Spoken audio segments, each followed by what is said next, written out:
Hello there and welcome.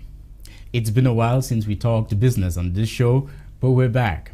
And Africa is on the rise. The scramble for Africa is on again. This time, we don't have colonial masters coming with a Bible in one hand and a gun in the other. We have them coming to do investment in Africa. But can Africans catch the check this time around? Or we're going to sit back and let these guys do all the investments and carry our money and go back? We have to change the status quo and we have to change the narrative. On today's edition of The Tipping Point, my guest is a young man doing extraordinary things and great strides in trying to bring investments into Africa. But not just that, so that Africans catch the check. Don't go away, we'll be right back.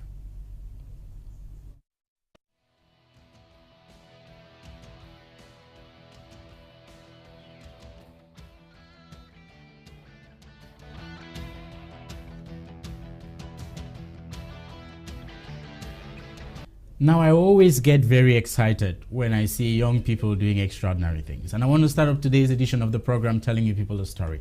So I sat on my computer one day and I was doing Google and checking who is doing what in Africa and stuff. And then I saw a pop-up of a business summit coming up in Rwanda. Hurriedly, I registered for it because I get excited and tuned on by things like that. And then I started to look into it. I thought I had just been rejected for attending the Africa CEO Forum. I applied and then they didn't give me accreditation to go cover it. So I was feeling down and out. So I saw another summit still coming up in Africa, still in Rwanda this time around. And so I got interested and then I registered. A few days after, I saw a friend of mine out in Ghana on her WhatsApp status. She had put up the program for the summit and I was like, okay, are you planning to attend as well? And she says, no, I know the organizer. And I'm like, how do you know him? And he says he's in Cameroon. And I'm like, get out of here. Who would do something like this? And they're in Cameroon. Interestingly, he is in Cameroon. Well, right now he's sitting just by me. And they've been doing some wonderful things. They're preparing to organize the Africa Business Investment Summit coming up in Kigali, Rwanda from the 27th to the 29th of May 2019. Ladies and gentlemen, please welcome Mr. Paul Mbua. He is CEO and founder of Zistech Corporation. You're welcome to The Tipping Point today, sir. Thank you very much, and thanks for having me. It's an honor to be in your program. Thank you. Thank you. We're thrilled to have you. So let me go straight to the point and let me ask you this. Does it not scare you when you call people to come for a summit that has the tag of Africa in it? You call them to a country that is not your own, to a town with a history like Kigali's, and you plan it for more than one day. Does that not scare the out of you? I think it's practically simple. Anything you put your mind to it, it's easy to do, I believe. Having been attending conferences in Africa and traveling over 15 countries in Africa, I think I've gained the experience and what it takes to bring entrepreneurs together in Africa, and Kigali was just the best choice for the summit. So before we go to the Kigali part of the story, let's talk about your experience. Yeah.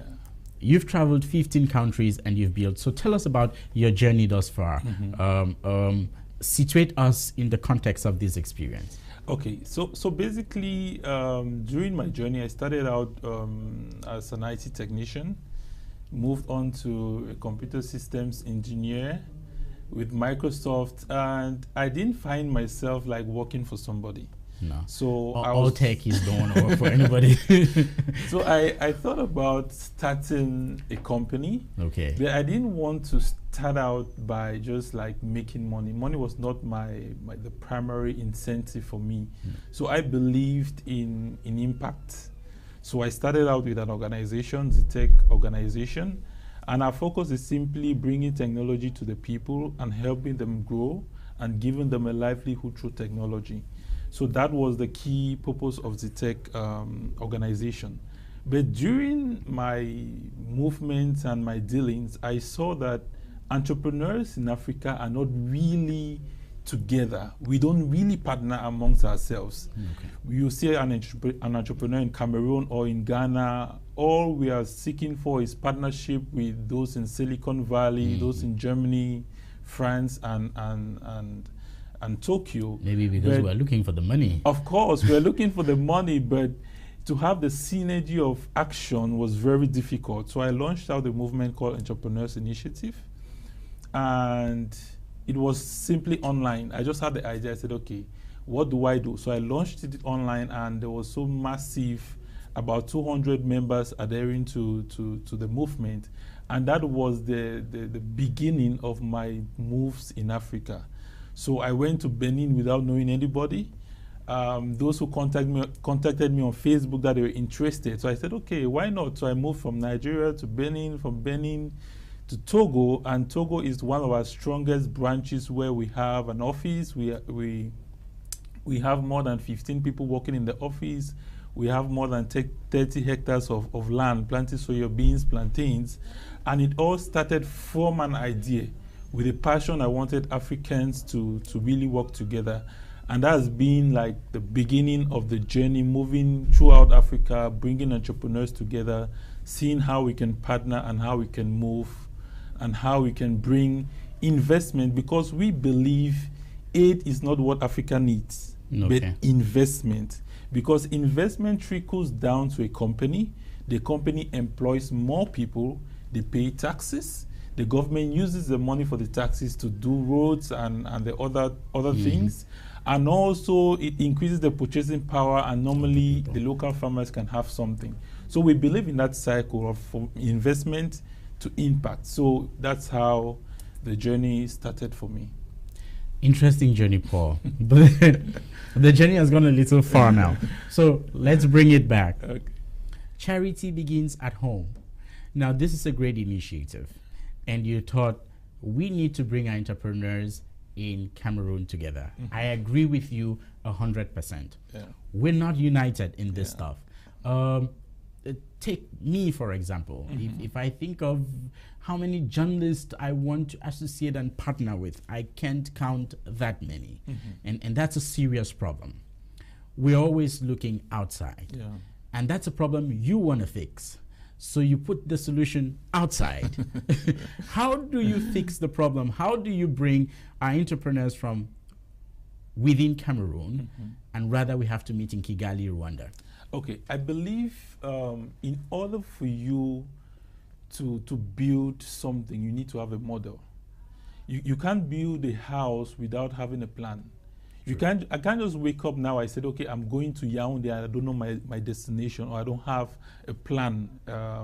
So we believe also a change of environment also is a change of mindset.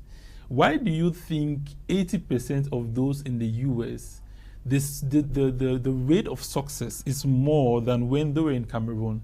Because normally there's a change of location, there's a change of mindset, change of mentality, and a whole lot of things. And Rwanda is a country, I've been there twice. I've seen how it works. It takes me more than 45 minutes to cross immigration in Cameroon, but it takes me less than 3 minutes to cross immigration in Rwanda.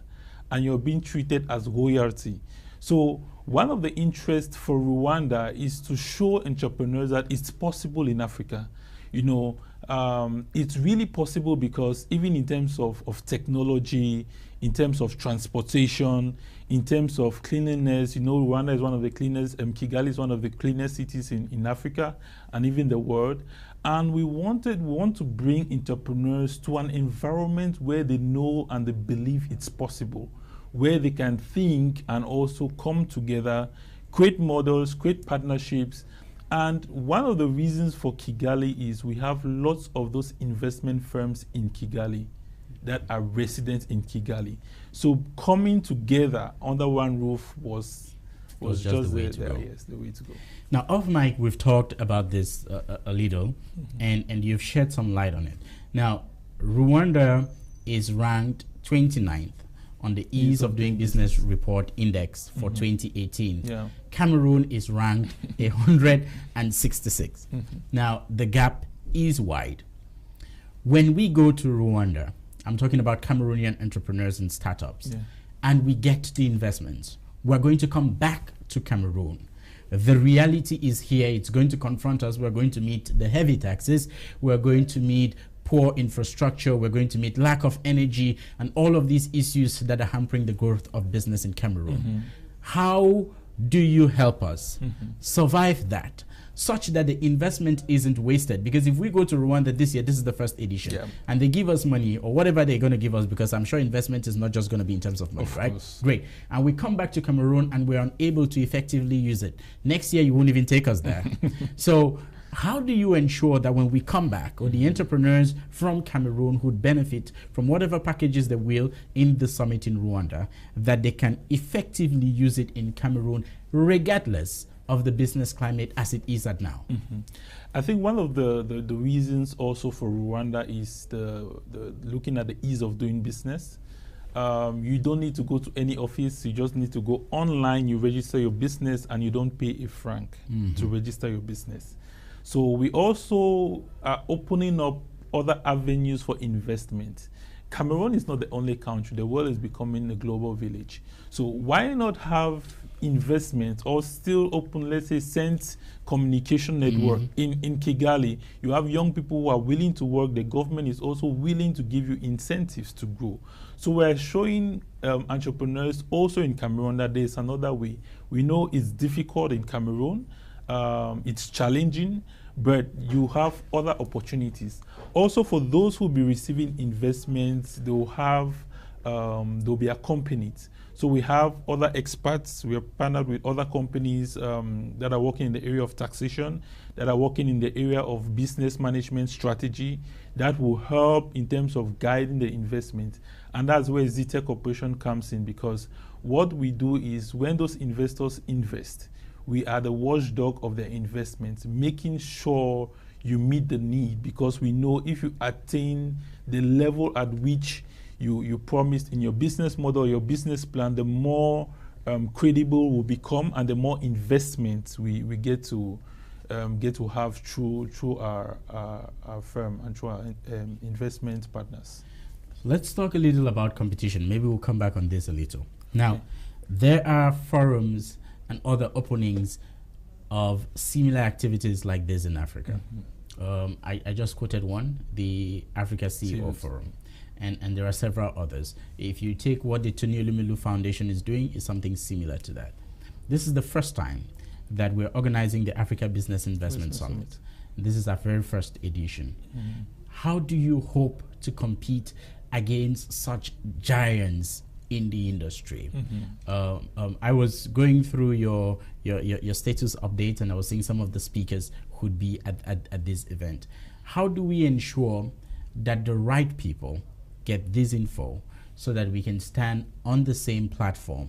Not necessarily today, but in the future, we can become as relevant as some of these platforms that have been existing for the past 5 or 10 years. Okay, so thanks for the question. I believe the space is just too big, the sky is just too wide, and there's the field is open. I think there's no competition. I believe more in terms of partnership, because we reached out to this other forums, this initiatives that, okay, can we work together to basically tell you our strategy, or what we hope to achieve. Is we are people on the ground. You know, those investment firms, they believe so much in business models, business plans, but we know young people that are doing great things without business plans. We know young people who are very excited, who have the wittiness, who have the knowledge of business, but don't have the structure in place. So what do? We are bringing both the person who has the knowledge but does not have the structure to bring and build up a structure together, and also not having just a one-term thing like, okay, just have funding or investment, but it's a progressive issue. So what we do is, when we bring entrepreneurs together, we dissect your business. We look at what is the problem, what are you lacking, what do you need to improve, what do you need to work on, and you get a company associated with you to help you along the way. Yeah. And normally the investors also follow through. So we have incentives in terms of strategic partnership, because we don't believe everything must be money. So we can start with a strategic partnership and also look within the network what we can do to boost up. So we're given more of a comprehensive solution, and talk candidly, because one of the things is entrepreneurs don't get to express themselves in front of those investors.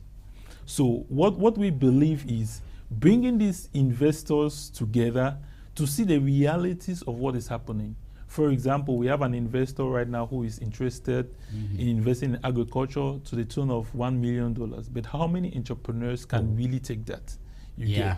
So what we want to do is we're bringing those investors and say, okay, these are the entrepreneurs. We know them. We know where they live. We know their habits. They are not just the talkers, but they are the doers. We can really vouch for them. Can you spread out this amount in the next 10 years and you divide it, and we give them incentive based on growth. So you give investments based on growth, because we are not just looking at the capital, building up a capital structure, but also looking at the impact.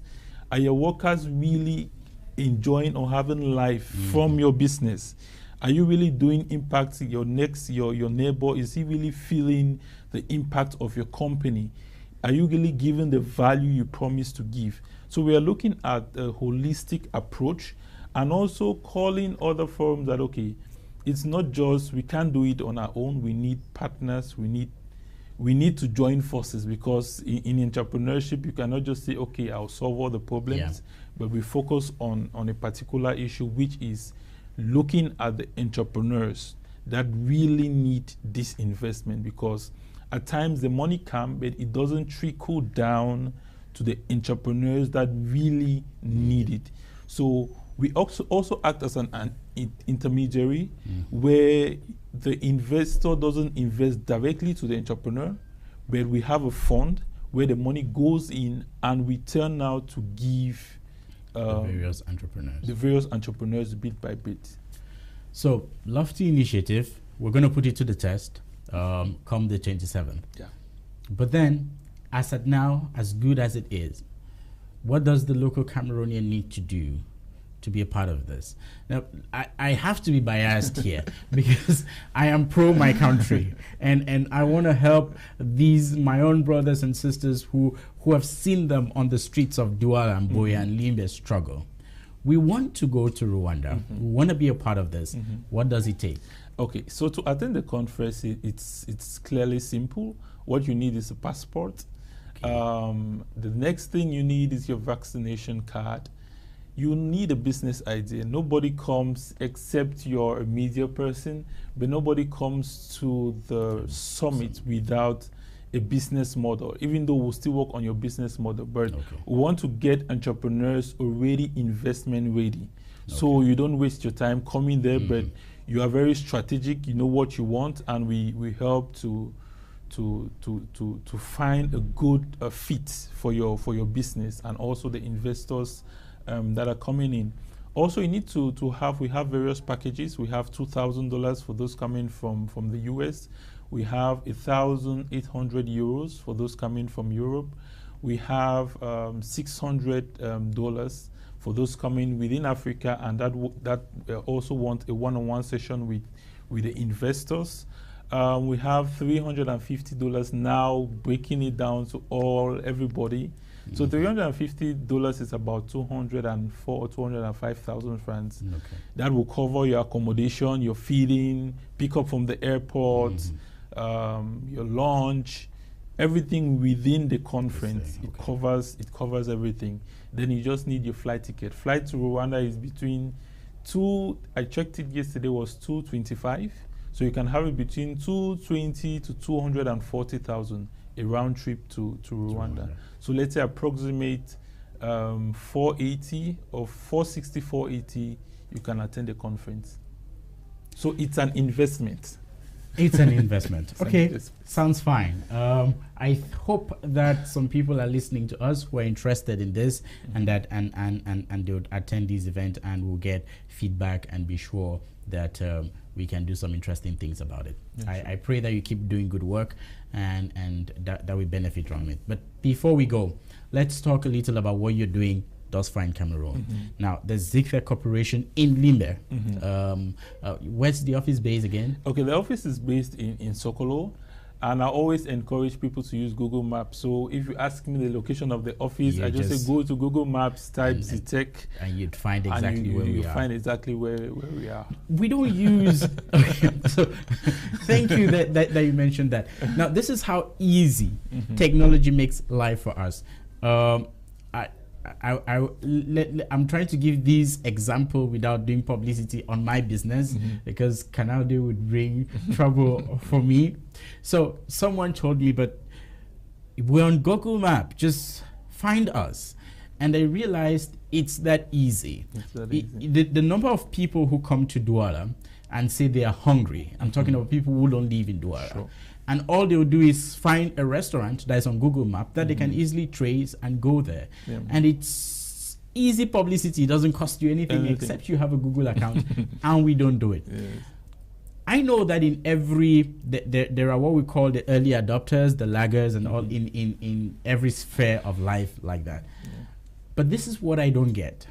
For how long will we continue to lag behind in our acceptance of technology? Because technology has gone so far and is propelling the world so fast. Sure. And we have a mindset that seems like we accept technology. I mean, we're not fighting against it, but that's different from being proactive in the way that we use it. What can we do? Because if we continue to use technology at this pace that we're using it, we're always going to be trailing. I can bet that of 90% of the businesses or the people who come to want to do investment or have a project, their model is either similar to something that someone has already been doing in the West. Rarely, except with the case of mobile money, did we see such great transforming initiatives that were birthed from Africa. When do we get to that point where we can start celebrating African creativity and innovation to the point that someday, maybe in 2050 or 20, not too long or until before Christ comes, we would be able to stand on one platform with the West or some of these leading technological nations? Yes, I would say it's more of a cultural thing. Let me give you this example. Most times when I travel within Cameroon, what I use is Google Maps, and if I have to go to choose between two hotels, what I look is the reviews. And hotels are not very attentive, because if you see the shift in terms of customer behavior, everything is in the review. You can treat a customer, at the end of the day, what he does is he gives a bad review, and a bad review really changes everything. There's a hotel I always lodge in Yaoundé. I will not call the name of the hotel, but just a bad review, 2 or 3 reviews just made me to change my mind, because I saw lots of things that were happening. So in terms of technology, I would say, first of all, the speed of internet. I think that's one thing. Infrastructure. Yeah. So we really need to work on the infrastructure, then also bring it down to education, because internet or technology is a tool. It's not the final, it's not the end of the matter, right? You can build whatever technology you want, whatever innovation, but it's just a tool to resolve a problem, right? So if we educate our young people on how to use technology to ease your life, to facilitate a lot of things. WhatsApp, it's now the thing of the day, but there's a science behind WhatsApp. You know, there's an addiction you can have because of it. WhatsApp, yeah. So in terms of Africa, I would say the first thing is infrastructure. The government needs to invest, not just the government, private sector also, and let the game be fair. Open the space up for people, young people who are interested to invest in technology, and also the companies also should really embrace, you understand, should really embrace technology. For example, just visiting Canal Day, I noticed we had just somebody taking down registration names. Yeah. You can have an automatic system where I come, I say, okay, my name is Paul Mboa, I give my email address, and at the end of the day, the robot can tally the number of people who have visited Canal Day, have their email addresses, send them notifications, send the programs. So there's a way we can use technology to our advantage. And I think it's just for us to think and also to celebrate our own, because we have young people doing very great things in Cameroon, but they are not celebrated. It's when they are celebrated outside by maybe an investor coming in, or they went for a competition. Then we shine the light. Then we shine the light. But normally what needs to happen is that there need to be a team, or we have young people who are there to scout these young initiatives or these young ideas and tend to showcase them to the public. We have, let's say, an outdoor because we're planning an event where we want to showcase the apps that are doing well in Cameroon, within Cameroon, and we have young people doing very great things, but they are not really known in Cameroon. So also the media has to join, because the media is a great force, and we need to really know that if the media partners with these entrepreneurs, it's a great thing. On behalf of the media, let me hold you to task, because a lot of you also don't use us. Now, let me say this. I'm a private journalist. I'm not on Canal Day's payroll. And if I tell someone I want to come for your event, it's solely for the news purpose of the event. But we have well, to some extent, it's also the fault of the journalist, but we have so monetized the value of a journalist that you only think he's going to ask me for money. Now, there's a lot more value to you having a favorable relationship with the media than if you choose to not have one at all. I think that the media can greatly propel these ideas, these propositions and ideologies that we have. I think it's the media that has put Silicon Valley where it is. Of course. And it's not just the technology. And I think that we really seriously need to be able to do that. But I want to thank you again for the good work that you're doing on behalf of the media and all the nice Cameroonians out there. We appreciate what you're doing. And I'll see you in Kigali. I will be there, and I'm sure that we're going to have a great time. So every other person who's listening, listen, I know it gets hard. And sometimes you're going to be thinking, if I take 500K, my business is small and stuff. You need to start thinking out of the box business. And I wish that we talked about this. How much? I'm sure we have one more minute, so let me just even throw it back to you. If you look at the level of intra-African trade that we have, I mean trade between Cameroon, Nigeria, Cameroon, Benin, Cameroon, Togo, Nigeria, Togo, and this, it is ridiculously poor. I mean, I was shocked the other day, Aliko Dangote said on air that they wouldn't let him take his cement to Benin or Togo. And that's ridiculous. Okay, well, they say our time is done. We have to go, but we have to do more. And I pray that the summit in Kigali would help us see how valuable we can be to each other. Thank you so much for coming. It's always a pleasure. Thanks for inviting me. This is Paul Mboa. You can find him on Facebook as Paul Mboa, or you can go to zictechcorporation.com, right? That's your website, www.zic. I'm sure you've been seeing it on his name, on his name tag down there, so you can follow that up. Meantime, you can continue to follow us on Twitter, on Facebook, on Instagram, on YouTube. Is Richard Atamojong, and you have it there, and you'll see us, and we'll continue this conversation and make some things happen. Thank you very much once again, sir. Thank you. And to all of our viewers, I kept saying listeners, I was watching the radio before I came to TV. God bless you, and until some other time, bye-bye.